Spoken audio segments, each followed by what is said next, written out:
First test series के numerical का दूसरे का डी पूछ रहे हैं। जरा दूसरे का डी देखो। कैपिटल क्यू, स्मॉल क्यू और माइनस क्यू एक्स अक्ष पर मूल बिंदु से क्रमशः 0, d/2 और d बिंदु। देखो ध्यान दो, एक्स अक्ष है, ये मूल बिंदु है, मूल बिंदु पे कैपिटल क्यू रखा हुआ है, d/2 पे स्मॉल क्यू, दोनों कोण है उनको समझाओ, और कैपिटल डी पे रखा हुआ है माइनस। मूल बिंदु से मान लेते ये बिंदु ए पे रखा है, ये बिंदु बी पे रखा है। अगर आप पेपर को पढ़ें तो देखें, फर्स्ट टेस्ट सीरीज का दूसरे का डी है, कैपिटल क्यू, स्मॉल क्यू और माइनस क्यू एक्स अक्ष पर मूल बिंदु से क्रमशः 0, d/2 और d बिंदु पे रखे हैं। इसमें और कुछ नहीं लिखा था क्या? ये गड़बड़ हो गई। Find small q upon capital Q यदि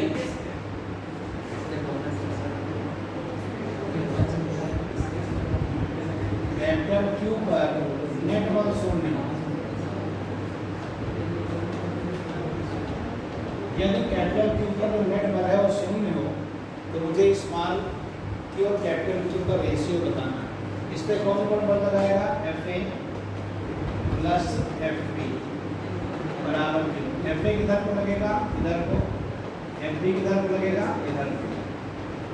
तो FA माइनस FB बराबर 0, FA बराबर FB।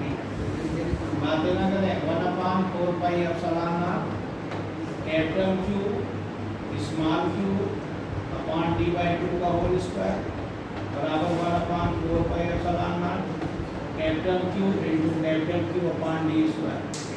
इससे कट जाएगा, कैपिटल क्यू कट जाएगा, 4 small q upon d square equal to capital q upon d square. ये कट गया, small q upon capital equal 1/2।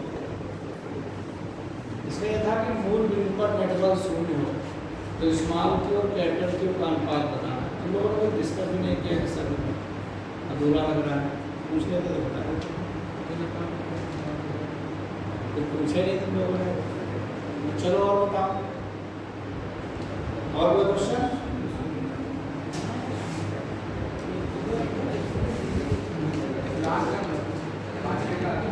जो भी पूछना हो, जरूरी नहीं कि आप आंसर का ही पूछ रहे हैं, पेपर का पूछ रहे हैं, जो आपकी मर्जी है।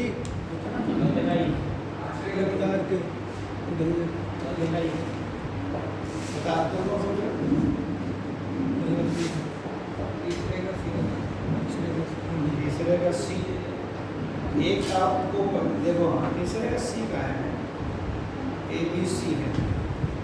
पेपर का तीसरे का सी देख लो, जरा गौर से तीसरे का सी देखो। एक तार को पिघलाकर 3/4 त्रिज्या का तार बनाया गया। मान लेते हैं प्रारंभिक लंबाई L है और प्रारंभिक एरिया A है। अगर 3/4 त्रिज्या का बनाओगे तो R2 बराबर R/3 हो जाएगा।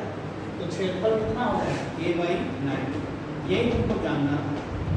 अगर त्रिज्या तुम 3/4 करोगे तो 3/4 तो 3/9/16। एक तार को पिघलाकर 3/4 त्रिज्या का तार बनाया गया। जब R2 कर दोगे, R2 बराबर 3/4R, तो A2 कितना हो जाएगा? 9/16A। जब A2 इतना हो जाएगा तो L2 हो जाएगा 16/9। Now R1/R2 equal to row L1/A1 और रो L2/A2। यहाँ पे कट जाएगा, L1/L2 इंटू A2/A1। बहुत बार बताया था। L1 का मान है L, L2 का मान है 16/9, A2 का मान है 9/16 है और A1 का मान है 8। ये कट गए, ये कट गए, तो 9/16 का स्क्वायर आ गया। R2 इक्वल टू 16/9 का होल स्क्वायर आ गया।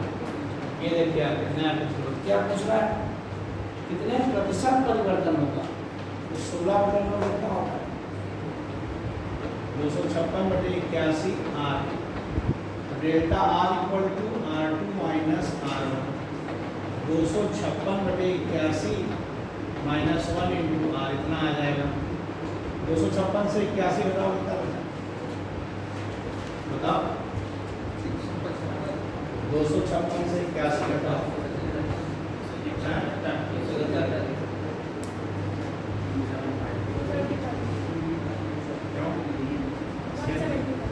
से गया 5, 175/81 इंटू प्रतिशत परिवर्तन पूछ रहा है। Delta r equal to r का x%। तुम घबरा जाते हो, लगा सकते थे बड़े आसानी से। इतने क्वेश्चन स्टार्ट तुमको मैं लगवा चुका हूँ, एक क्वेश्चन नहीं लगवाए, कई क्वेश्चन लगवाए। फिर से समझ लो, एग्जाम के पहले जान जाओ। 175/100/81 कितने प्रतिशत रद्द हो जाए?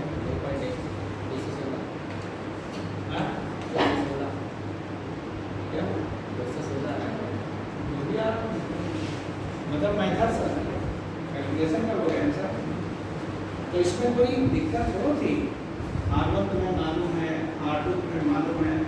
जब मैंने लंबाई 3/4 कर दी, तो त्रिज्या 3/4 कर दी, तो क्षेत्रफल पाई आर स्क्वायर नहीं होगा, 9/16 हो जाएगा। यही छोटी सी गलती की हो, कठिन क्वेश्चन नहीं था, लेकिन देखिए फंस गया था।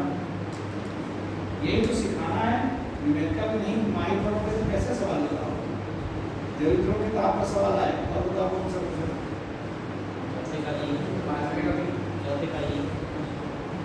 इसको कहाँ जाके फिर से चालू करो, सीधा वीडियो बंद कर दो।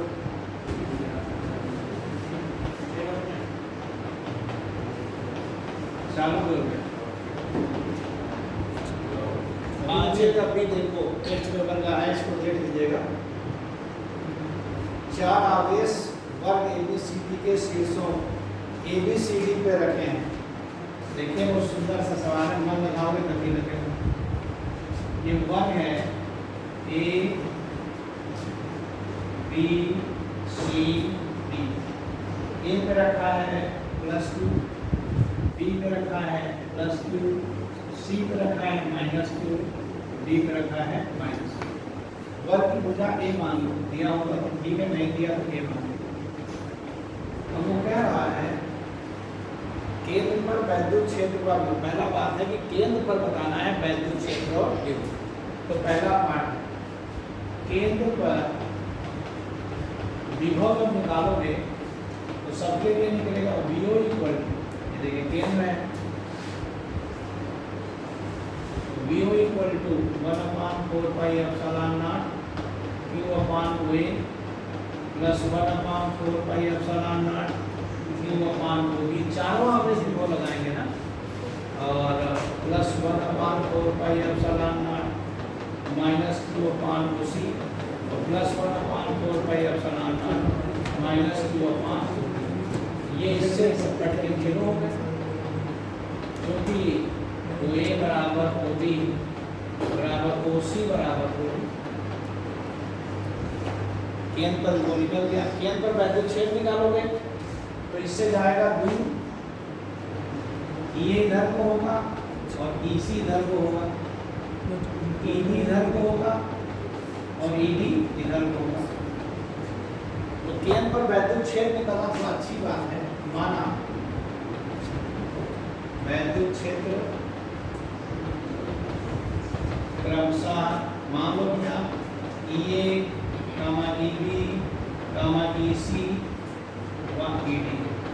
मेरी बात समझो, आवेश तो बराबर है, दूरी भी बराबर है, तो अगर बुद्धिमान बच्चे हो तो इनका जो मापांक है EA बराबर EB बराबर EC बराबर ED, दिशा जरूर अलग अलग है लेकिन सबके मापांक बराबर है।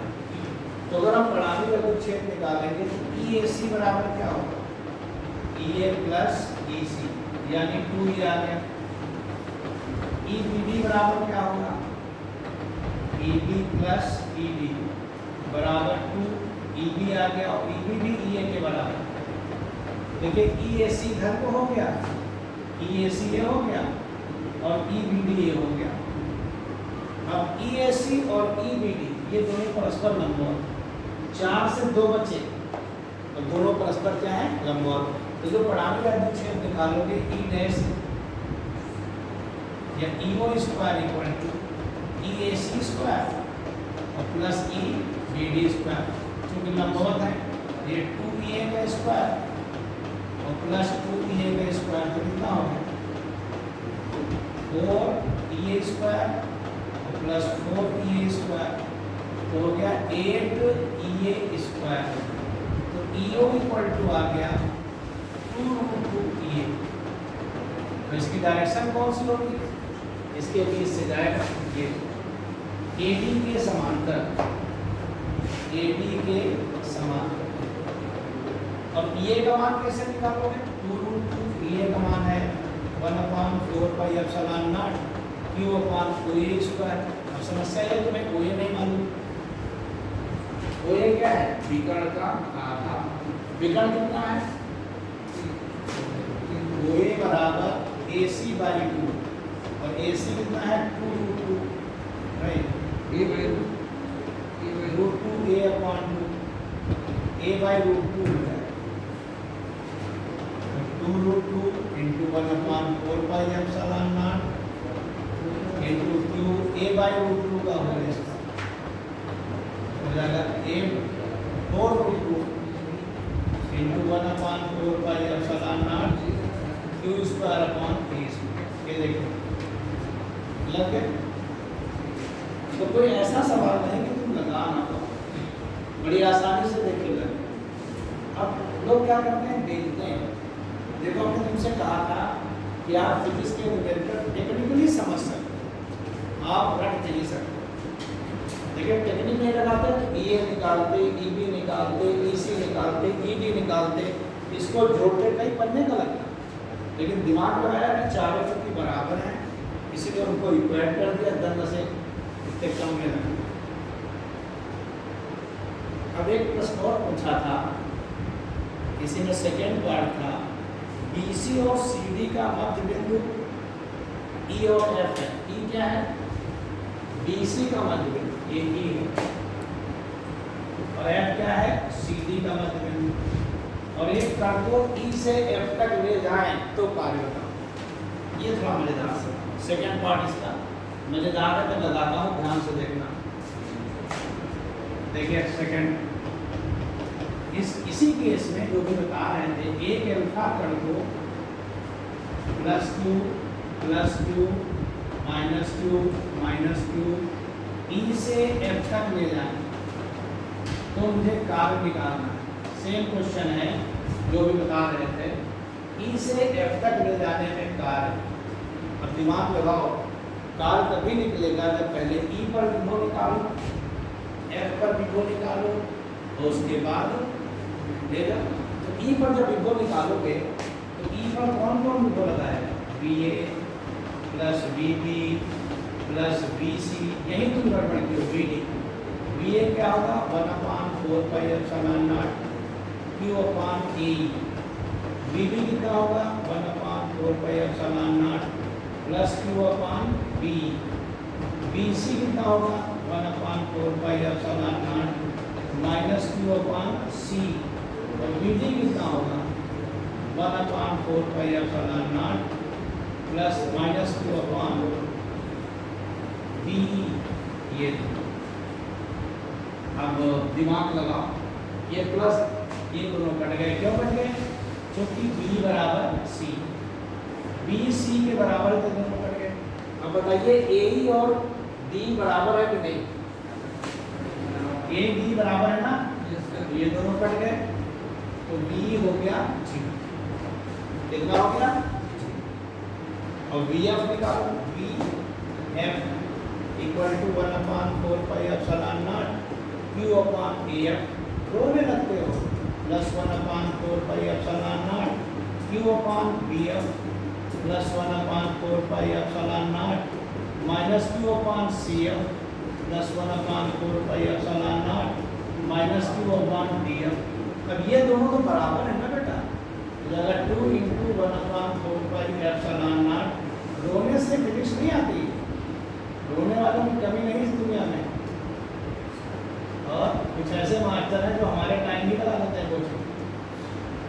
इनसे भी निपटना है। और क्या छोड़ो। AF का मान क्या है? ये देखिए AF निकालें अगर हम तो पाइथागोरस की प्रमेय लगे जाएगी। कर्ण स्क्वायर तो विकर्ण होगा नहीं, कर्ण स्क्वायर बराबर लंब स्क्वायर प्लस आधार स्क्वायर।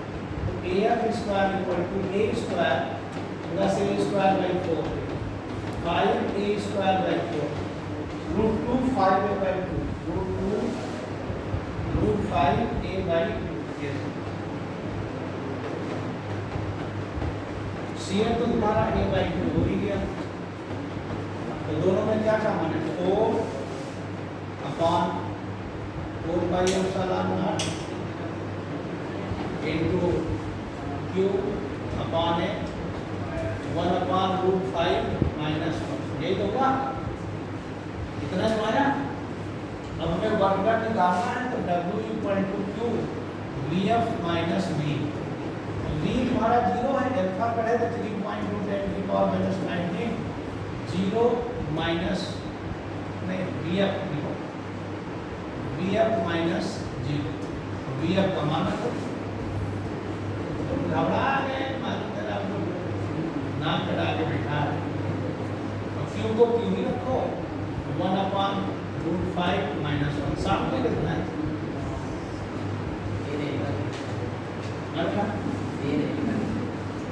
ये लिख दो।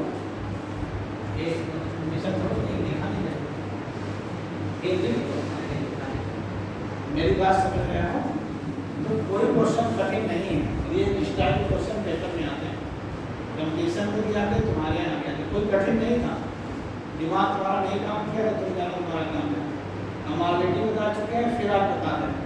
इन क्वेश्चंस को दोबारा में लगाइए, अभी जाके फिर अपने आप लगा। जब तक एक बार अपने आप ना लगा लो तब तक मानो ना।